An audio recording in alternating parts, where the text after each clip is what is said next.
Bonjour tout le monde. Alors, comme vous avez pu vous en rendre compte, on est passé à HMMT 2026. Le tournoi a eu lieu la semaine dernière, le 14 février, et a été publié quelque chose comme mardi. J'ai donc pris le temps de regarder ce qu'il contenait, et je peux vous dire qu'il y a des choses intéressantes. Et donc, aujourd'hui, premier exercice. C'est un sujet mêlant suite et arithmétique, soit A1, A2, etc., une suite d'entiers positifs, tels que 1 est égal à 2, et pour tout n plus grand ou égal à 2, AN est la somme de AN-1 et du plus grand diviseur premier de AN-1. Calculez le plus petit entier supérieur à 2026 apparaissant dans la suite. Bon, comme souvent dans les suites, je vais déterminer les premiers termes et essayer de sortir de tout ceci une propriété. A1, bon, c'est donné, ça vaut 2. A2 est la somme de 1 et du plus grand entier premier, diviseur de 1, autrement dit 2. Donc A2 est égal à 2 plus 2, 4.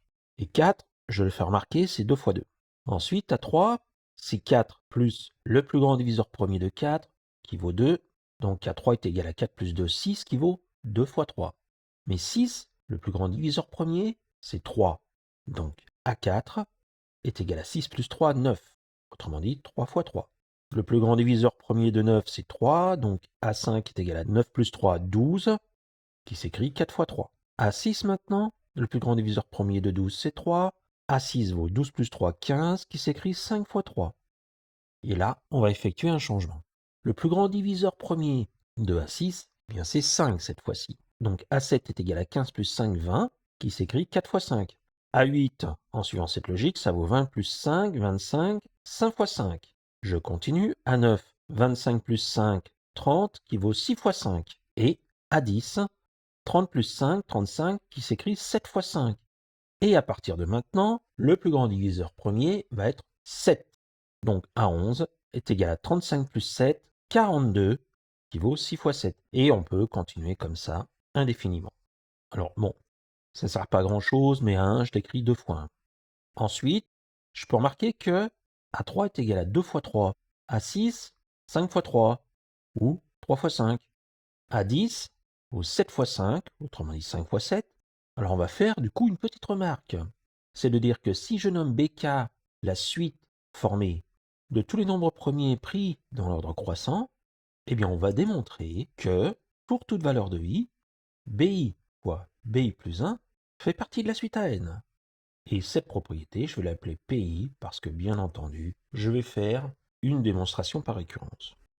Alors cette suite BI, eh bien B1, c'est le premier nombre premier, 2, B2 vaut 3, B3 vaut 5, B4, 7, B5, 11, et si je m'intéresse à la suite AN, par exemple pour passer de A3 à A6, A3 vaut 2 fois 3, A6 vaut 5 fois 3, donc dans ce passage, j'ai le nombre premier 2 et le nombre premier 5 qui apparaissent.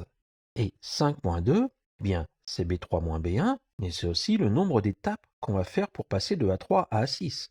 Si je regarde 5 fois 3 et 7 fois 5, je vois 3 et 7 qui apparaissent, et 7 moins 3 vaut B4 moins B2, et ce 4, c'est le nombre d'étapes qu'il faut pour passer de A6 à A10. Donc A6 est égal à A3 plus B3 moins B1 fois B2. B2 valant 3. Ensuite, A10, eh bien c'est A avec comme indice 6 plus B4 moins B2 fois B3. B3 qui vaut 5, B4 valant 7 et B2 valant 3. Et B4 moins B2, c'est le nombre d'étapes qu'il faut pour passer de A6 à A10. Donc je vais me servir de cette approche de la progression. Alors cette propriété PI, 6 vaut 2 fois 3 et le terme A3, qui est égal à B1 fois B2, donc l'initialisation est vérifiée. L'hérédité maintenant. On va supposer que PI0 est vrai. Dans ce cas-là, qu'est-ce qu'on peut dire de PI0 plus 1? Est-ce que c'est vrai ou faux? C'est là que ça a commencé quand même à devenir un peu technique. Si on prend BI0 fois BI0 plus 1, que j'appelle AK0, eh bien, le terme suivant de la suite A, qui est AK0 plus 1, est égal à BI0 fois BI0 plus 1 plus BI0 plus 1, c'est-à-dire BI0 plus 1 facteur de BI0 plus 1.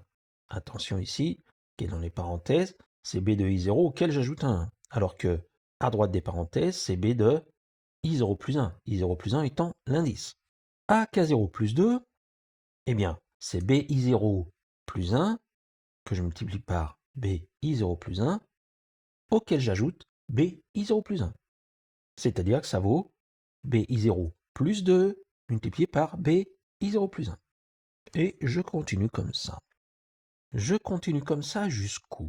Eh bien, jusqu'au terme obtenu en multipliant b de i0 plus 1 par b de i0 plus 2, qui s'obtient comment? En multipliant b i0 plus 1 par b i0 plus b i0 plus 2 moins b i0. Cette différence, b i0 plus 2 moins b i0, étant le nombre de pas que je fais pour passer d'un produit de nombre premier au suivant. Et ça, c'est égal à b i0 plus 1, auquel j'ajoute b i0 plus 1 facteur de b i0 plus b i0 plus 2 moins b i0 moins 1.